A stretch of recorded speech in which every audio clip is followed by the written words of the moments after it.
This week on Arts InSight, the legacy of art. Painting ability that I know of as a visual artist. The color field paintings of Rothko. The forms in my paintings are meant to be like the actors in a drama. The fine touch of a chainsaw.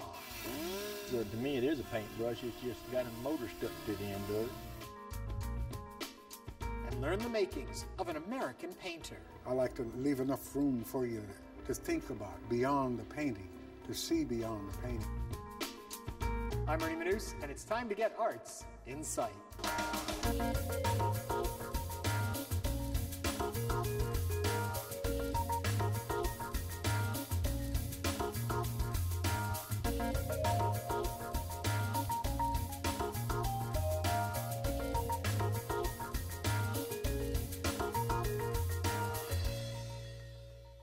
Welcome to Arts InSight. Today we're coming to you from Houston Baptist University's Contemporary Art Gallery, a campus gallery used to expand the minds of the students and as a showplace of art for the whole community. More on that shortly. But first, one of the faculty here at HBU is Michael Roque Collins, an artist with a past.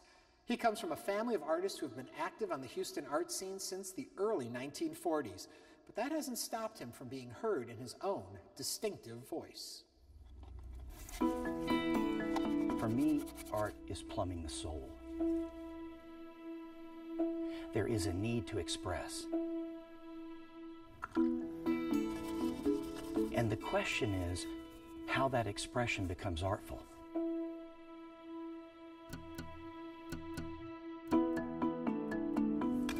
Painting is the most magnificent creative capability that I know of as a visual artist. My name is Michael Roque Collins, and I'm an artist. When I was a young boy, my parents, my grandparents, my aunts and uncles were all artists. So that might doom me to servitude, stretching, sizing, and priming, and that was the case. But my early passion was in drawing. Eventually, dreams that I had from my childhood became the driving force in my art.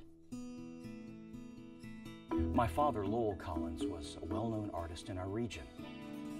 He spent most of his life in Houston, but studied abroad, Art Students League in New York, Colorado School of Arts and Design. He came to Houston, had a variety of jobs teaching at Rice University and University of Houston. And he also ended his professional teaching career as Dean of the Museum School, now called Glassell. When I was growing up, to have two parents and aunts and uncles that were all artists, it was a blessing and somewhat of a curse. But that's part of the struggle. We each, as artists, find our own voice.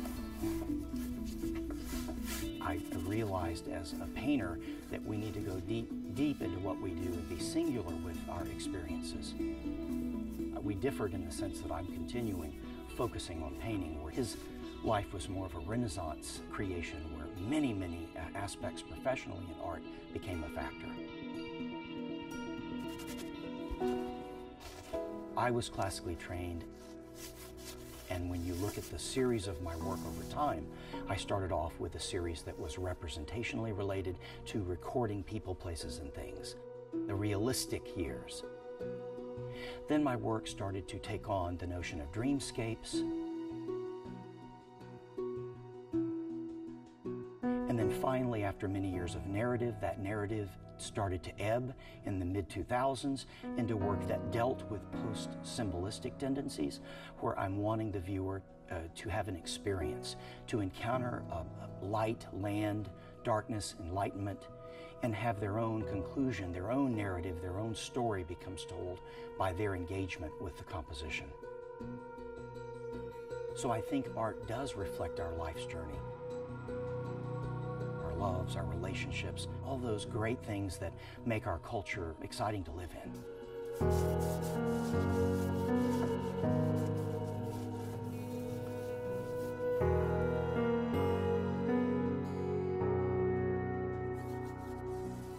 I think true success is the ability to find something in your life that provides joy. And if that joy can provide, that experience of painting can provide illumination, a certain enlightenment to others, even reflecting the tribulations in life, you do your job as an artist to communicate those tragic glories that are humankind.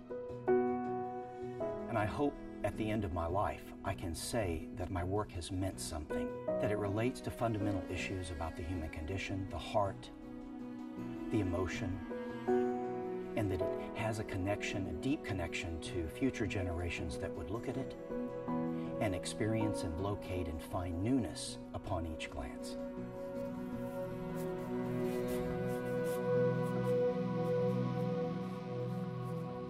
And you can find out more about Michael by visiting michaelroquecollins.net. Welcome back to HBU's Art Galleries. Now, this state-of-the-art exhibition space was completed in 2012 and has been used to host touring exhibits and lectures and as a teaching laboratory for its students. Here to tell us all about it is the gallery chief person, Laura Kraft. Hello, Laura. Hello, Arnie. So tell me a bit about the space. Now, this is just one of 3 galleries we're in right now. Yes, this is actually a fine arts museum with all the state-of-the-art technology to keep all these paintings from the Baroque and later time periods temperature-controlled, humidity-controlled, and very secure. However, the space is really designed to welcome students all day long. So they come in here if they're studying art history, if they're studying painting or drawing, or even if they're doing other papers in different time periods. So they're welcome to come in, sit down, write a paper, ask me questions. And other than that, we do put down chairs in here and have musical performances and longer length lectures. We have an outreach program that's very active to schools in the Houston area.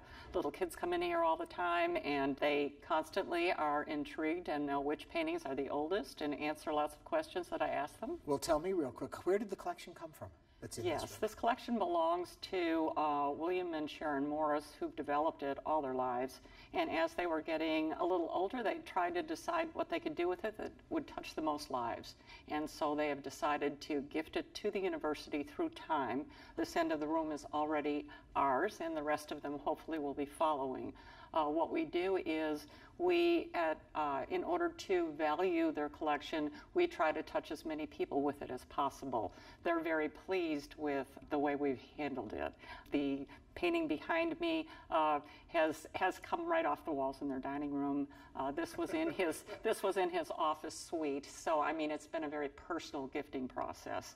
We're very grateful. They're very, very wonderful people. And it's just one part of 3 galleries that you have open to the public. Yes. This gallery, I was hired to launch and go through the construction and get up and running. It's connected with all the technical equipment to the Contemporary Art Gallery next door, which is curated by Jim Edwards, another person that teaches here with me and Michael Collins in the MFA program.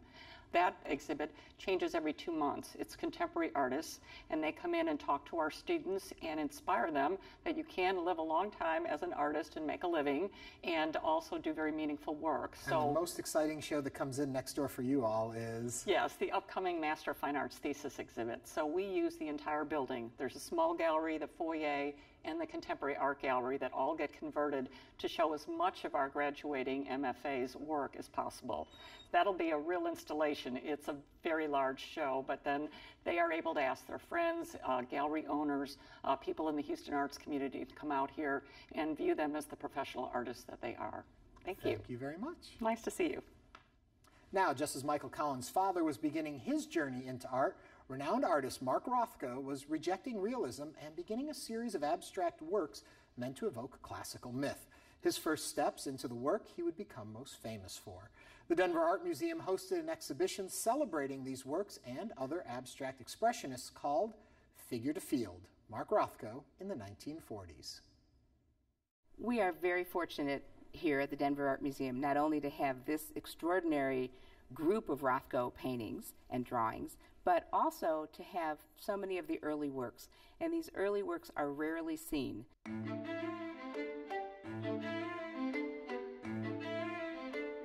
Russian-born Mark Rothko was largely self-taught.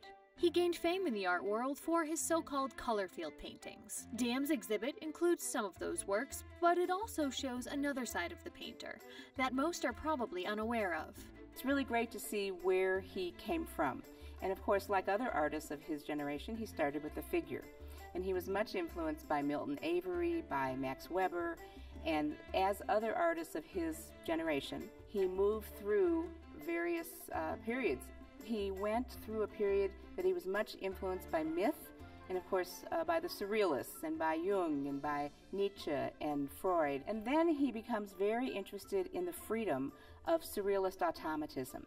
Automatism is much like those of us who doodle. In other words, we're not thinking about what we're putting on the surface, but we're just freely drawing or painting.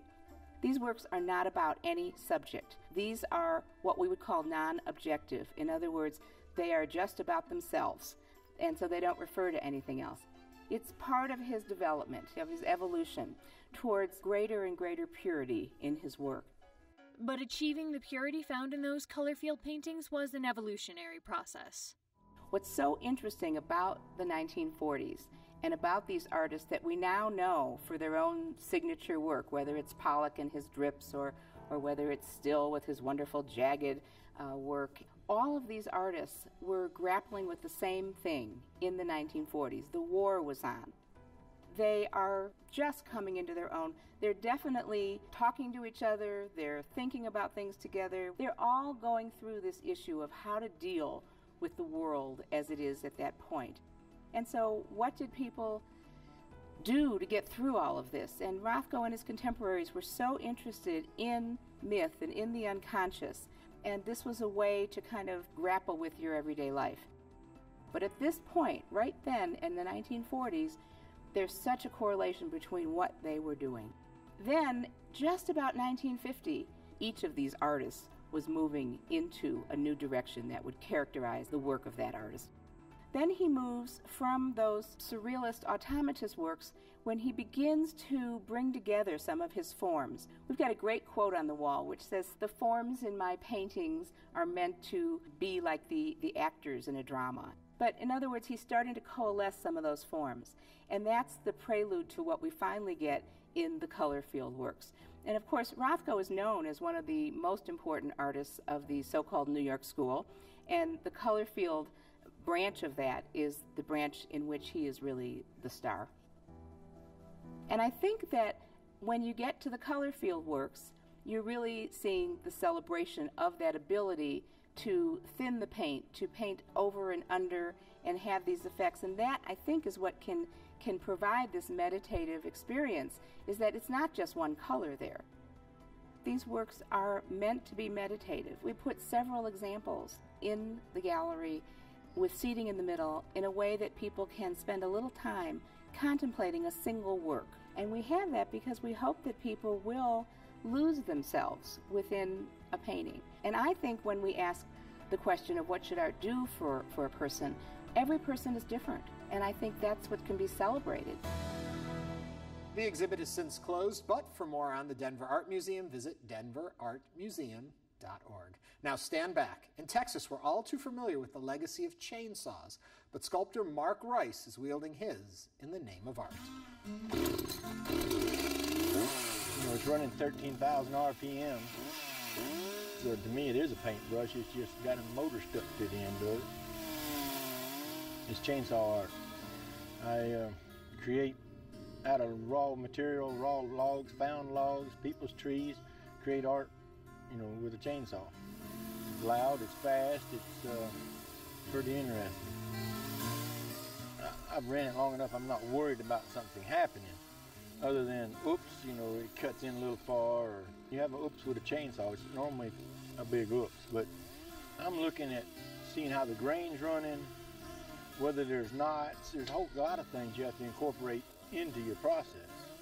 I can sway the tip, I can do furs, I can do several different textures of furs, sweeps, and, you know, plunge cuts and feathers the same. I can put the veins on the feather, you know, with the saw just by the way it rotates. My first carbon took me like a week, a bigger carbon. And this guy bought it, and as he's going to trucks, man, I can't wait to get this pig home. And I was thinking to myself, sticking the money in my pocket, that's a bear. You know, he bought it, swore he thought it was the best looking pig. But now they're a lot better. When I started, it was a full-size logging saw, 20-inch bar, big tip, kicking, and I mean, it would kick back bad. You had to worry about it, getting injured. The newer bars, when I got learning, they make them the size of a dime with quarter-pitch chains. So it's the size of a dime, it barely kicks. You can do detail. I don't want it to be forced. I want it to just flow. And it takes a while to learn that, but once you do, it's crazy what can come off of that saw. This is the remains of the Senator from the Big Tree Park after it was burnt, caught fire and fell down, and we recovered it, brought it here to create pieces of art out of it. I was a kid in school, and we'd go field trips to see the Senator. My mom would take us there to see the Senator. It's 3,500 years old, there's not another one. So getting to work on it's pretty important. This piece of the Senator is over 10 feet tall. It's going to have 2 giant horned owls. It'd be pretty neat. I went to Oviedo High School, and art training I had was at high school. But I always drew, and I couldn't get that 3D look. So, that it just wasn't exciting, and chainsaw was exciting. And when a chainsaw moving that fast, that close to you, and there's situations where you're right there where you shouldn't be, but you have to be. With a saw running right by your face, it's I've got a few battle scars from the chainsaw. With me, I got to see it in the wood. All my buddies say they don't see nothing but a piece of wood, but I see something that's the log shaped a certain way or something that it gives me a starting point. But there's some pieces like this heron right here, I'm tickled with it.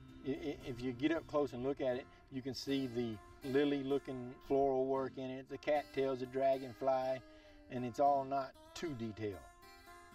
It kind of fits the tree. I finally shut my logging company down and just went doing the art, but then it became a job. But even though it became a job, I've got to do it. I used to run airboats and hog hunt, all this crazy, all this other stuff, and now it seems like I just want to create. I love what I do.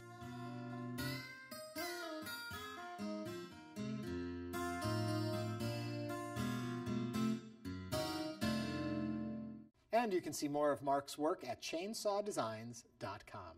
And finally tonight, the late Robert Butler was a self-taught American painter who's best remembered for his critically acclaimed landscapes. Join us as we learn what inspired and motivated this prolific artist. I am Robert Butler. I'm a Florida landscape and wildlife artist. I've done that for 44 years.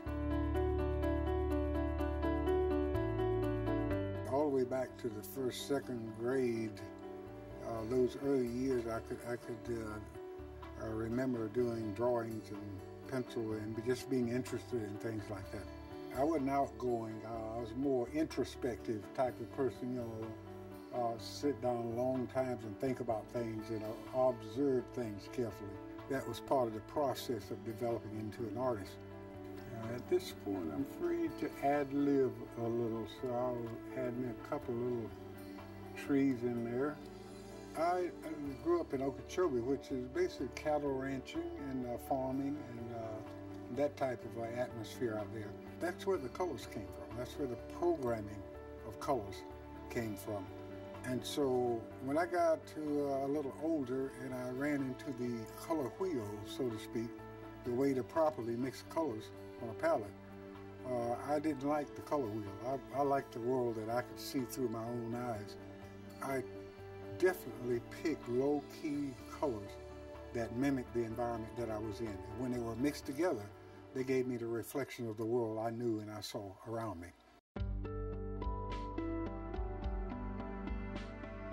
When I landed in Africa in 1993, I began to pick out of the landscape the red tones. And I mean, they just literally gradually got stronger and stronger. The more I looked and the more I saw, the stronger and stronger those red tones came out. Everything starts out as an abstract. What the artist does is they take those abstract images and bring them toward realism, or what we call realism. And my opinion about that is we can never create realism. We can create impressions of realism. I like to elaborate on the subject poetically. I don't like definite, hard, stated facts. I like to leave enough room for you to think about beyond the painting, to see beyond the painting and feel things that are not literally expressed in the painting.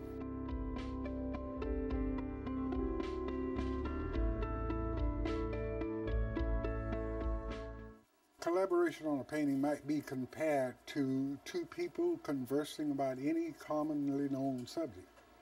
And the way the conversation takes place is that it will ebb and flow along the spontaneous reaction that we have to the moment in the conversation. And that's no different than what Rick and I were doing. We were collaborating with each other through color.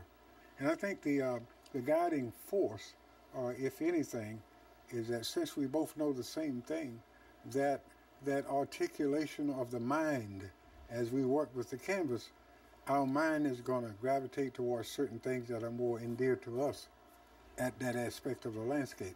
And all I have to do is play off of what Rick puts on, and he plays off of what I put on. We both know the same place. And I think that's one of the greatest forms of painting there can be, is when that other person can read your thoughts through how you express yourself on canvas and then respond to that. I sold my first painting for, my first commission was $25. My daughter sold hers, I think, for over $1,000. And my wife sold her first painting for like $3,000. And I don't mean to brag about that in one sense, but it is a mark of how things have changed. My children got it by osmosis. And I've researched history and everything. I can't find any other family that has 9 children that paint like the ones in my family do. That's because I'm just a proud father, you know.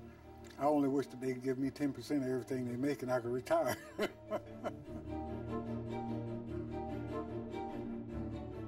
Painting the Southern Landscape series sprang out of my contacts with James Fitch. He's always been interested in art, and we'd have some interesting conversation about the future of art in Florida. The sky just gave me a kind of a idea when I looked up at it. It's nice and soft and gray, and so I think I want to maintain that feeling here. I didn't know how long it took for me to do a painting, but when it came to that, they said, you got 27 minutes. I ran a test on see how fast I could produce a painting. It took me an average of 3 hours to do one painting, but I found that light and color and shape were the principal elements that I needed to get expressed on the canvas. And it was almost instantaneously. I flashed back to that and could do the paintings in under 30 minutes. Apply those techniques, do the research, and produce that very fine Southern landscape painting that you want to produce. It can be done. So till the next time when we show you another scene, this is Robert Butler for Painting Southern Landscapes. I think if you boil it all down to its basics, it's been a life where I think I've been able to speak of exposing to the world that we are all basically alike. We see things alike, and that's been the success of my work, is that the image that I put on that canvas was simply who I am as a person. And the people who saw that and collected those art recognized me as a person, not as a African American, not as an American, not as anything but a human being. What that has taught me is that we are more alike than we are different.